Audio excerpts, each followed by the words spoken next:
Without further ado, I'll introduce our first speaker, who is Leah Levane, and she is co-chair of Jewish Voice for Labour.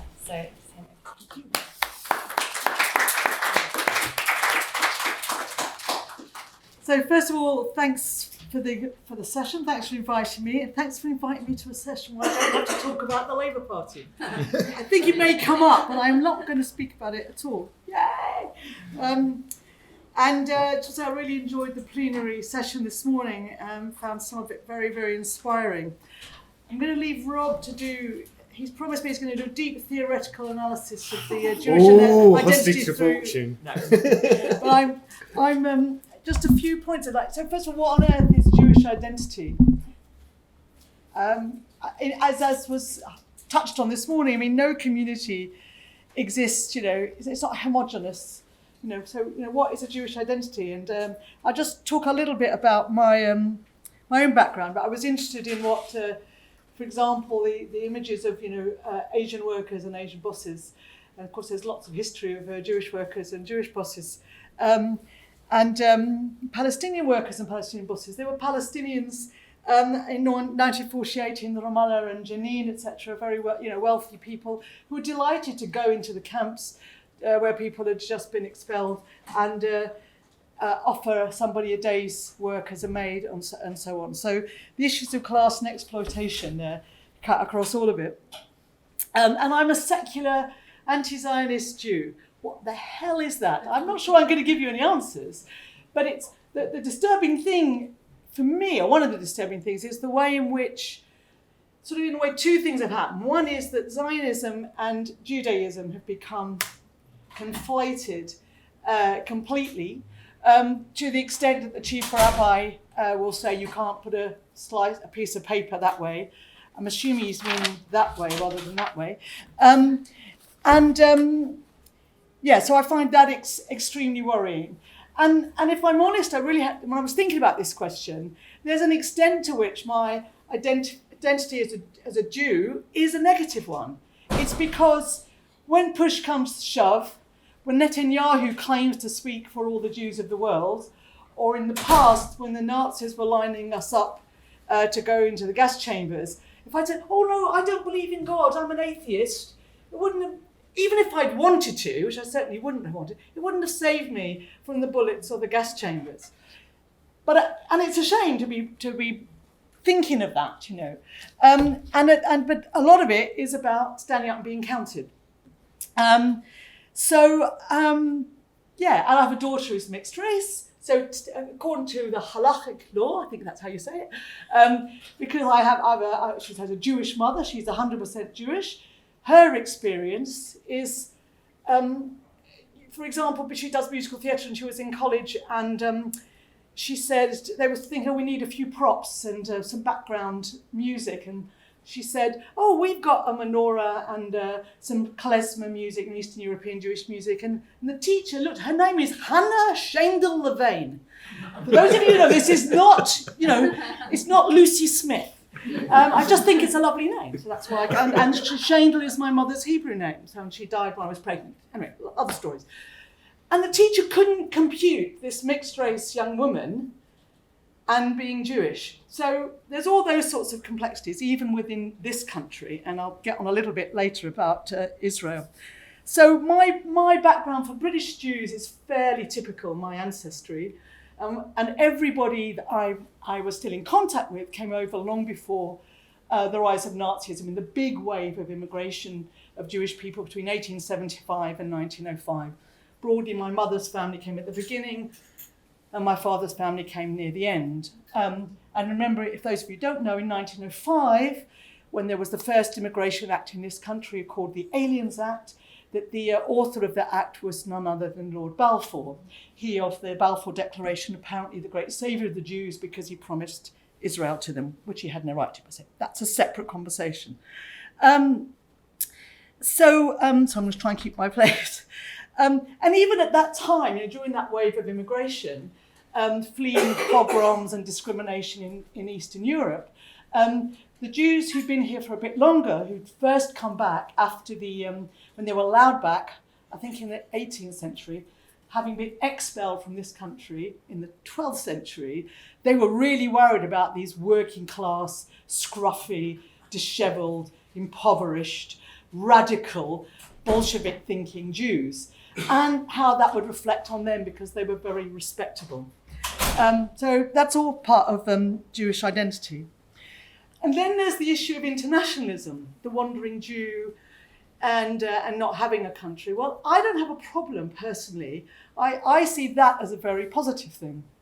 And in terms of personal background, my grandfather, born in this country, on my mother's side, was a conscientious objector in World War I, was called up very early when conscription came in 1916, was imprisoned, hard labour for 3.5 months. He tells me, he's been there a long time.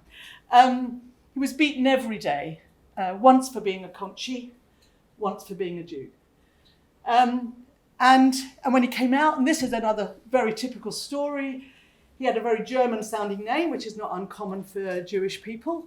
His name was Zeitel, and so in common with many other Jewish people, they changed their name, and his name was Harry, he became Harry Harrison.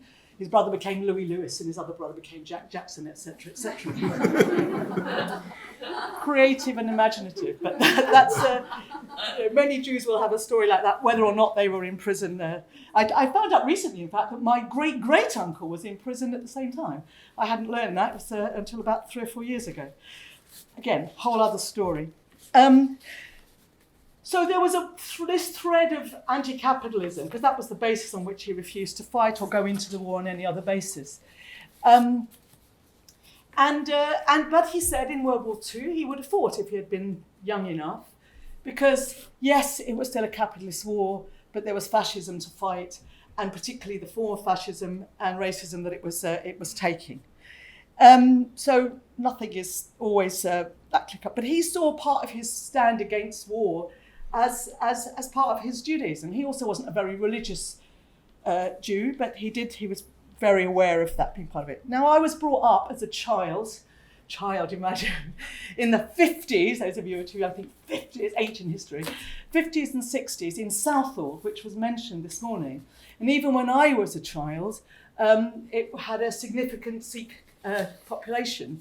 And I went to school, 40% of the children in my school, my primary school, were Sikhs. And I quite liked being the odd one out. If I'm honest, I was the only one who didn't go into assembly. I was wandering the corridors on my own, the cool kid. Because at that time, as new immigrants, all the Sikh children were in there singing the English prayers. Not me, I could be stupid. I know, I quite liked it. I got out of singing nonsense. That was my view. But if you think back to what was happening at that time, obviously locally, the South Residents Association, I wasn't that aware of it, I was a very young child. But the South Residents Association were appalled about all these Indian people coming.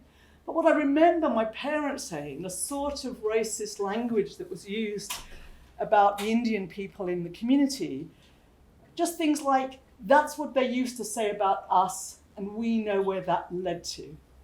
Similarly, watching the news when I was sort of maybe 8 or so in 1962, 9, in that sort of time, with this American civil rights movement, and seeing the appalling way in which black people, in their very dignified way, for those of you, obviously I'm sure you've all seen the images of black men walking in a very dignified way with I am a man, people sitting at lunch counters, etc., etc.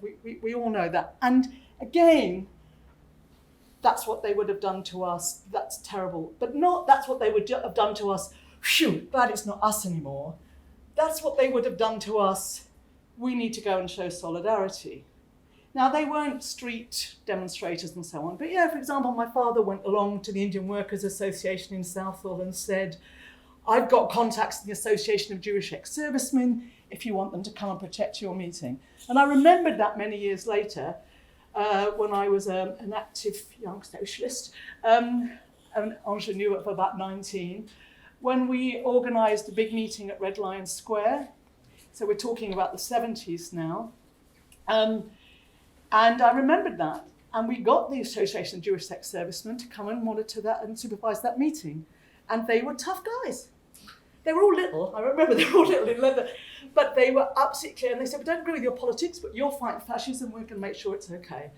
And there's me, my hippie dress, just to show my age. And some fascist idiot starts nonsense. And I'm going, oh my God. I have no idea what to do. They knew exactly what to do. Out the way, maybe. That's what you do with fascists. So that's all part of my Jewish identity. All of those things were happening. And another person made the point this morning that there's issues about division and valuing the different identities. And I don't know about being proud, because I don't know, it's an accident of birth, I can't take credit for the great Jewish scientists and the brilliant Jewish writers. Nothing to do with me. I don't know, any more than I'm proud of being British. It's an accident of birth. I'm not ashamed of being British. I'm not ashamed of being Jewish. Why should I be? But I'm here. I was here. I was born to Jewish parents. And that, as was discussed this morning, that puts certain things on me. And I take the responsibility that means I need to behave in certain ways in terms of the solidarity issue. That's what it meant to me. So one interpretation, if you like, that I guess I got from my parents and grandparents, and I think from being, being humanitarian, is that when you come from an oppressed community and you understand at a gut level what that's like, it's your duty to show solidarity to other people. It's our duty anyway, whether we have or not, but it's particularly, we have something to offer, is I think what I'm saying. But I think we have to understand that the other interpretation for Jews, which is to turn towards Zionism, isn't that surprising. We are talking about centuries and centuries of oppression, discrimination, murder, and so on. So, and again, a lot of early Zionists weren't colonialists. They weren't saying what we want to do is kick the Palestinians out, take over the land, and run it as a sort of Western imperial state in the middle of the Middle East. I'm not saying there were none, but that wasn't the dominant view amongst Zionists. But it's also important to remember that, I've lost my place. I'll find it, don't worry, I'll keep talking. There it is. That Zionism was a very, very much a minority view amongst Jewish communities, even under tremendous oppression in Eastern Europe. So because I believe in political singing, I'm going to sing you a little song that I found on the internet, but you'll be glad I'm not going to sing it in Yiddish because you won't understand and I won't be able to pronounce it very well. This song is called Oh You Foolish Little Zionists. It's very short. Oh you foolish little Zionists with your utopian mentality, you better go down to the factory and learn the workers' reality. You want to take us to Jerusalem so we can die as a nation. We'd rather stay in the diaspora and fight for our liberation. That's the end of the song. That's okay. If you want to look it up on YouTube, there's a great video of a Bund demonstration and people marching. But enjoy the song, and it very much matches what I believe. But would I have been singing that in 1946?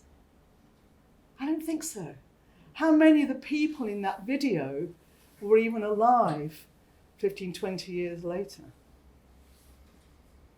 So it doesn't mean that Zionism is a correct response to anti-Semitism, but I think it's an understandable one.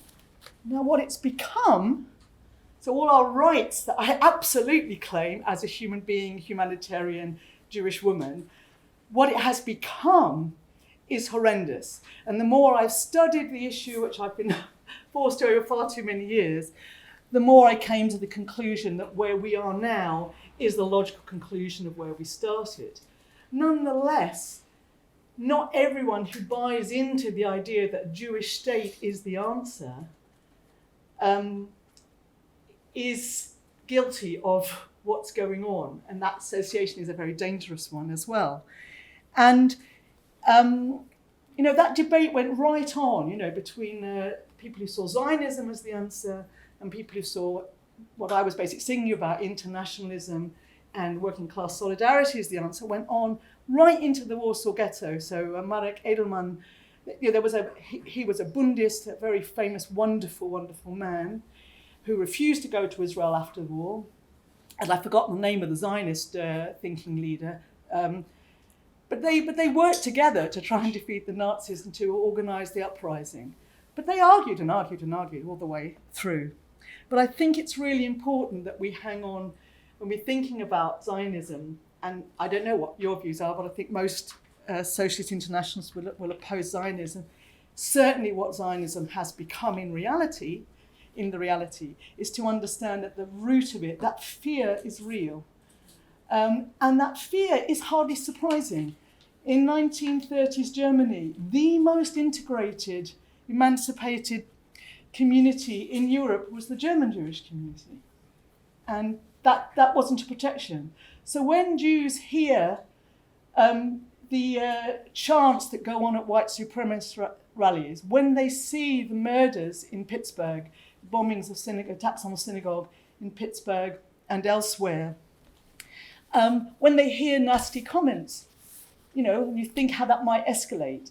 When a Hasidic man with his payers and his hat and his black clothes, who I think is Meshuggah, crazy, gets criticised and even physically attacked, there is almost like an identity memory, I guess, of what that might lead to.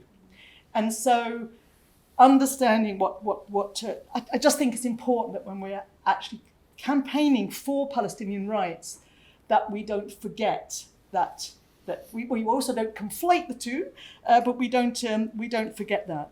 We know, I think most of us here will know what the reality of Zionism is for the Palestinians, but I'm actually going to finish in a minute and just give you a little personal story. So, as I say, we know with the Palestinians, we're talking about oppression,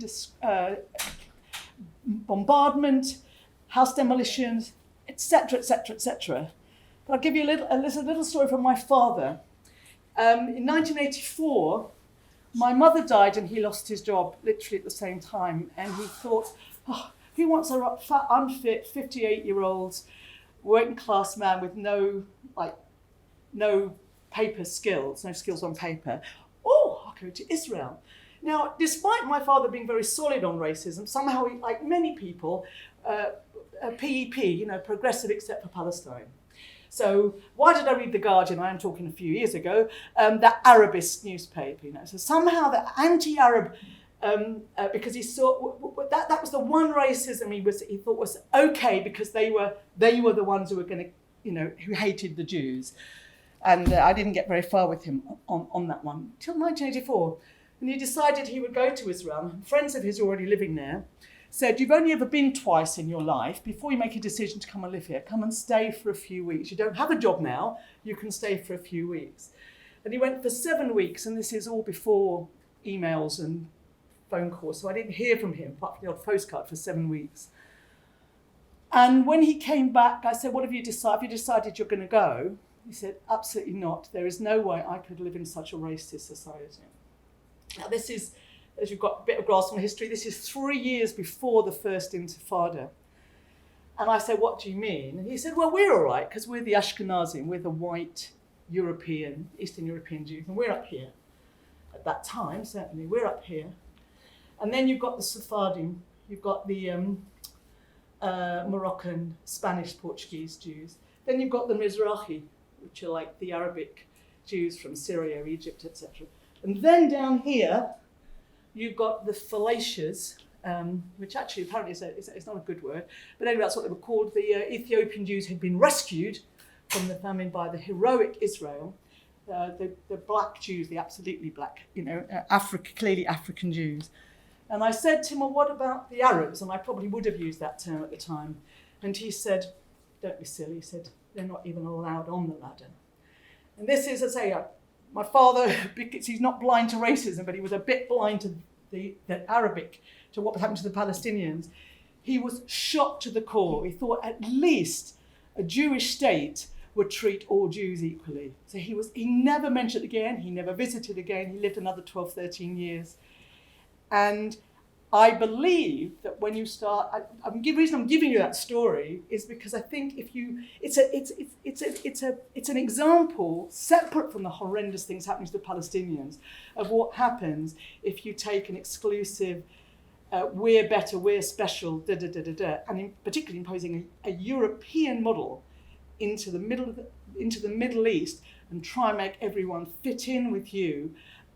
With that domination, and that has led to all sorts of things like the Mizrahi, the Arabic Jews, much more siding with the right wing, because for many, many years the Labour Party, I had to mention the Labour Party, I tried not to, the Israeli Labour Party was absolutely ignored their needs completely. So thinking I was going to finish earlier, I'm not, but that is the end. Thank you so much.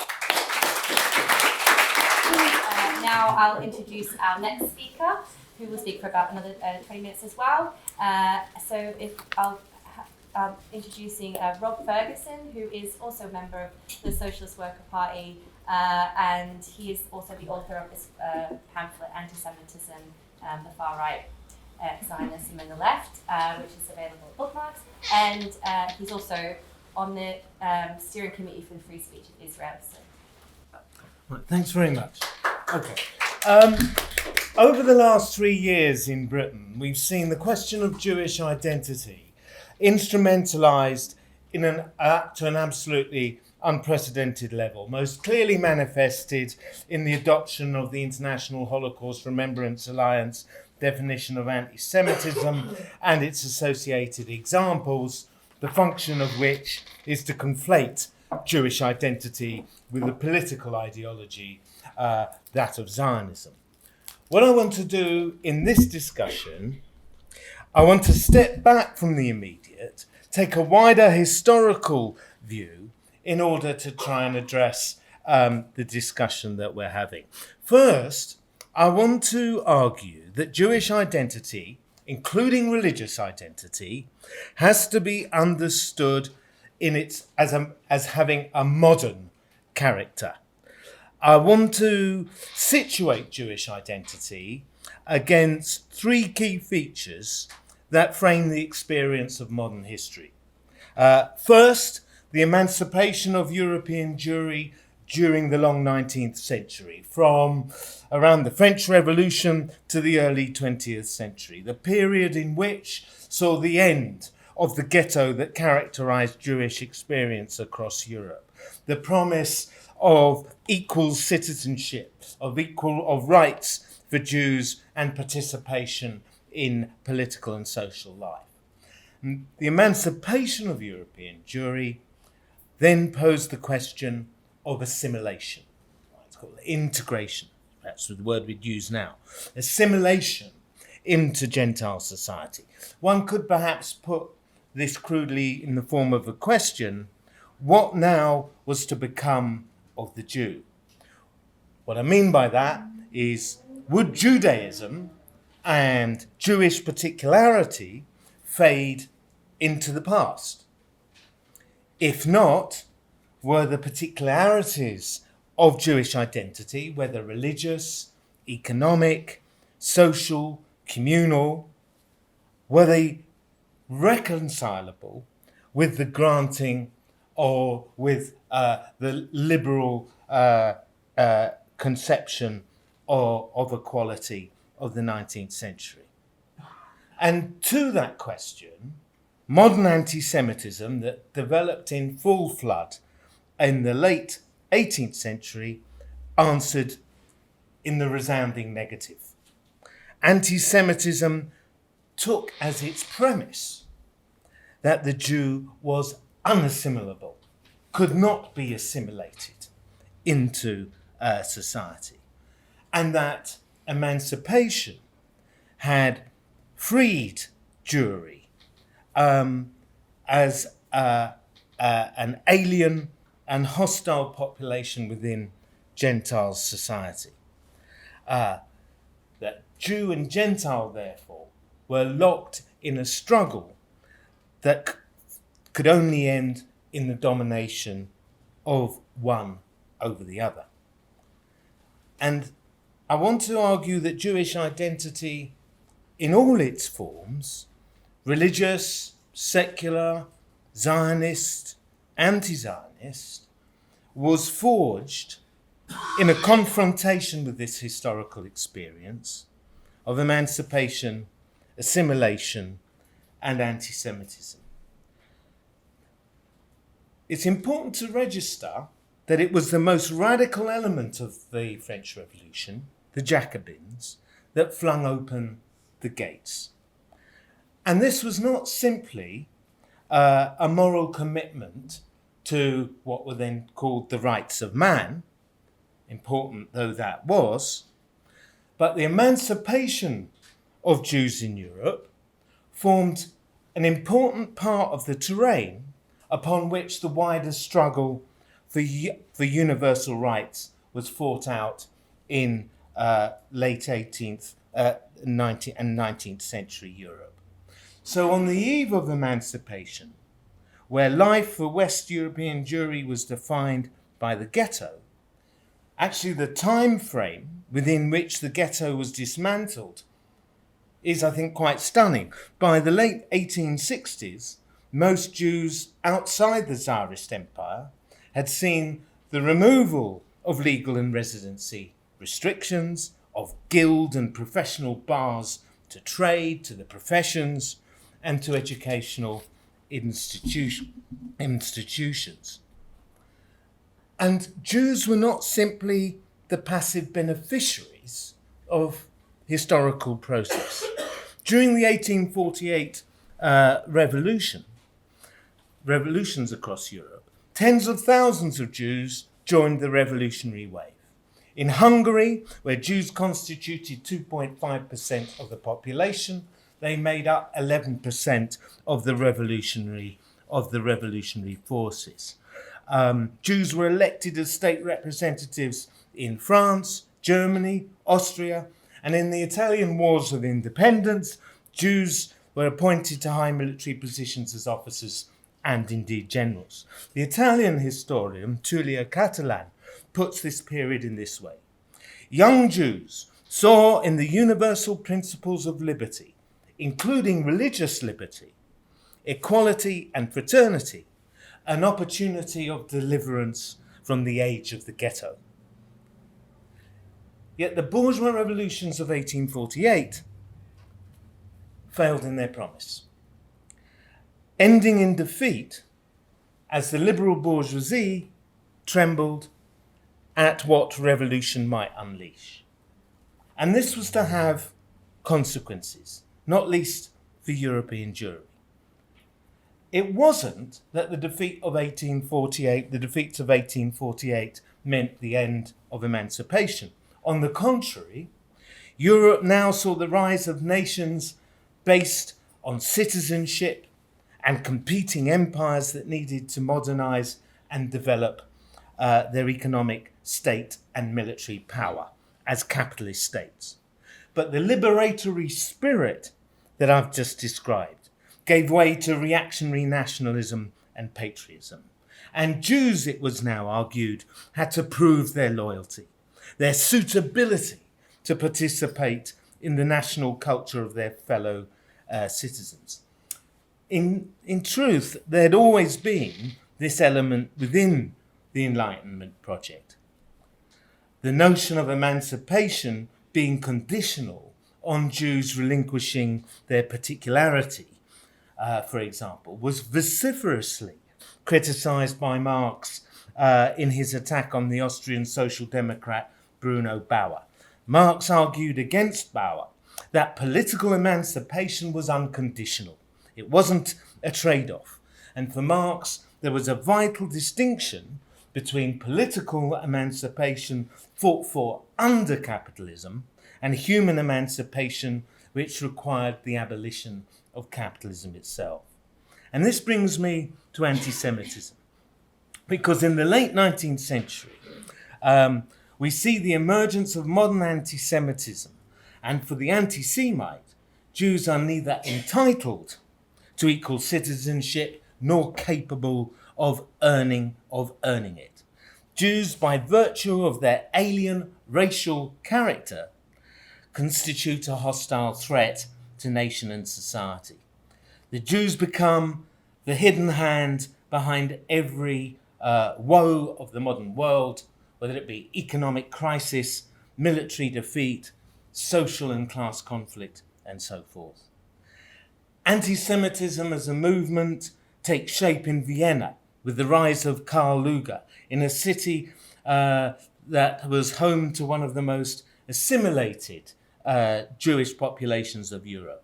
In France, the home of revolution that first emancipated Jews. In Germany, and of course in Europe's bastion of reaction, Tsarist Russia. And in their millions, Jews flee pogroms in the Tsarist Empire, mass murder by the White Armies in the Russian Civil War, butchery by Admiral Horthy in Hungary in the wake of the defeat of the Hungarian Revolution. And across Europe and the United States and beyond, Jews are painted by the ruling establishment as the malevolent force behind revolution. And ultimately, the great European horror, the Holocaust. And Jewish identity, or identities, are forged in confrontation with this history, torn between the promise of emancipation and assimilation on one hand, and exclusion, racism, and genocide on the other. And the trajectory of Jewish identity in terms of class, religion, political allegiance was, and I would argue still is, played out not only amongst and between Jews, but within individual histories. And I think Leah has given an example of that. I want to give two examples. First, Theodor Herzl, the founder of modern Zionism, who lived from 1860 to 1904. And Isaac Deutscher, the great biographer of Trotsky, who was born in 1907 and died in 1967.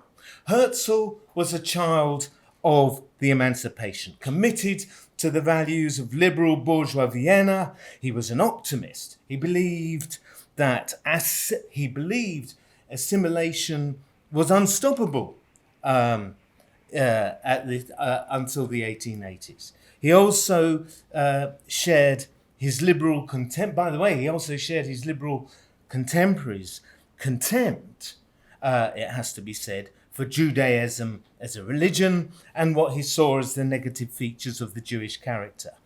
And he located these as the consequence of centuries of oppression, which emancipation and equality would dispel. He was a law student at the University of Vienna, where he joined the Pan-German dueling societies, joined actually one of the most nationalist that sported the blue cornflower, symbolizing an identification with Pan-German nationalism and expressing the belief that German culture represented the height of European universal values. But the rise of anti-Semitism, particularly in Vienna, in his home Vienna, but also France, where he was a reporter covering the notorious case, the trial of the Jewish French officer Dreyfus, falsely accused of betraying military secrets, and the coming to terms that the rise of anti-Semitism was not going to dissipate or dispel. This broke his faith that European society would open the doors to Jews. And it was now that he developed his Zionist ideas, publishing his pamphlet, The Jewish State, in 1896. But I want to argue that for Herzl, Zionism did not represent a break from the aspirations of assimilation into the existing order, but their culmination. It was only by constituting a nation state, he argued, amongst other nation states, that Jews could earn a place in the world order and be granted equality and respect. He also, by the way, saw Zionism as liberating Jews from those features of Jewish life that he regarded as an obstacle to acceptance by Gentiles, including adherence to an outdated religion, an attachment to economic roles based on petty trade and money, and of course, amongst far too many, a propensity, as far as from his point of view, a propensity to identify with socialists and revolutionary movements in order to challenge the system that gave rise to anti-Semitism in the first place. I want to turn to Deutsche. See, Deutsche, born just a couple of years after Herzl's death, was brought up in a deeply religious Hasidic community in Czernów in Poland. Just want to say, Hasidism is itself, contrary perhaps to perception, a modern deviation from orthodoxy, rooted amongst often poorer layers of European Jewry. Deutsche grew up immersed in the Talmud and the Torah. He was a child prodigy. He was, at the age of 13, the youngest ever rabbi in Poland. But even then, he began to question the scholasticism of his vocation. He lived through the pogroms in his hometown as his father stood with an iron bar at the door while they heard the screams and the burning houses in the streets outside. And in 1918, Deutsche's family found themselves in what he called the corner of Europe, where three empires met. And he describes how they witnessed the collapse of three monarchies and lived through the landslide of three revolutions. It's an incredible trajectory from Hasidic child prodigy and scholar to the atheist biographer of Trotsky, who decades later sat on the shores of the Pacific Ocean speaking to tens of thousands of students against the Vietnam War. That kind of trajectory, for me, expresses something about Jewish identity and about the contradictions within it. Yet those, I think, and this comes back in some ways to what Leah described, those trajectories of Herzl and Deutsche are inscribed in different ways on the experience of Jewry as a whole. My own maternal grandfather, in reaction to the rise of anti-Semitism, became a communist, joined the Hungarian Revolution of 1918. My father and uncles, however, left Glasgow in the 1930s to join the Zionist movement in Palestine. My father, unlike his brothers, broke with Zionism, left, returned to work on the Clyde, joined the Communist Party, and raised money for the international brigades and so on. And I guess I was brought up as a child in the 1960s, taken on C&D marches with parents who identified with the struggle for civil rights, anti-apartheid, and with an abiding hatred of fascism and racism that has remained with me ever since. And I suppose one could say my parents and myself represent what is sometimes referred to, as did Isaac Deutsche, the non-Jewish Jew. Except I would argue that I'm uncomfortable with this. I would argue it is a misnomer, because the Jew is religious, atheist, orthodox, reform, conservative, socialist, revolutionary. Ashkenazi Jews from Europe, Sephardi and Mizrahi Jews, both of whom actually, by the way, in terms of Yiddish and Arabic culture respectively, expunged under the forging of the new Sabra of the Zionist imagination in Israel. But what then binds us? Race, religion, politics, geography. They're rhetorical questions, aren't they? I would argue this. However, we do identify ourselves in having, whatever our own personal conception and perception, having to confront a shared history, certainly in terms of anti-Semitism, a history in which Jews were subjects and not just objects of history, but something else. Because the world that Herzl and Deutsche grew up in has passed. The vast communities of Eastern European Jewry either largely perished and their survivors dispersed.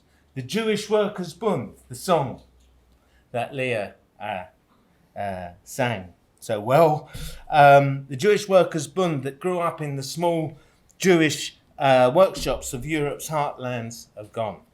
Yiddish, the language of the Pale and Eastern Europe, has been, in all meaningful senses, extinguished with those who spoke it and then suppressed by Zionism. I want to just raise this point. Two very different writers, Alan Finkel wrote in a book, an earlier book, called The Imaginary Jew, and Enzo Traverso in a book called The End of Jewish Modernity, argue in different ways that, if you like, that era is over. And those are they arrive at very different political conclusions, by the way, in terms of Israel and anti-Semitism and so on. But I want to suggest, in conclusion, a difference with that view. Zionism, on the one hand, appears to have, in its majority, subsumed Jewish identity. But if we learn anything from modern Jewish history, it should be that nothing is fixed, except in this. Anti-Semitism has returned to haunt the system. It is an ideology of modern capitalism, of a system in crisis.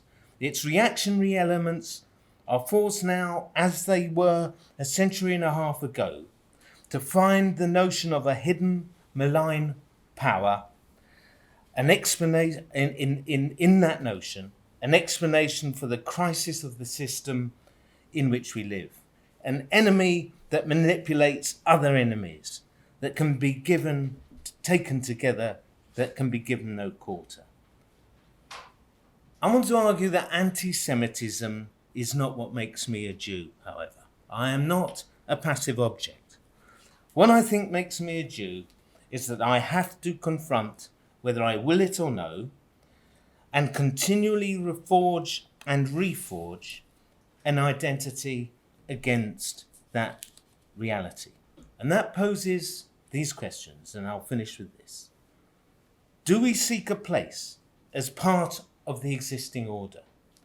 Do we retreat, as some religious mystical sects will do, into a version of ultra-orthodox religious mysticism that actually, for all its appearance, is itself a modern identity? Do we privilege our own identity against that of others, and in doing so serve to buttress the existing order? Or do we resist and rebel, and in doing so make common cause, like so many before us, with the dispossessed, the oppressed, and the exploited?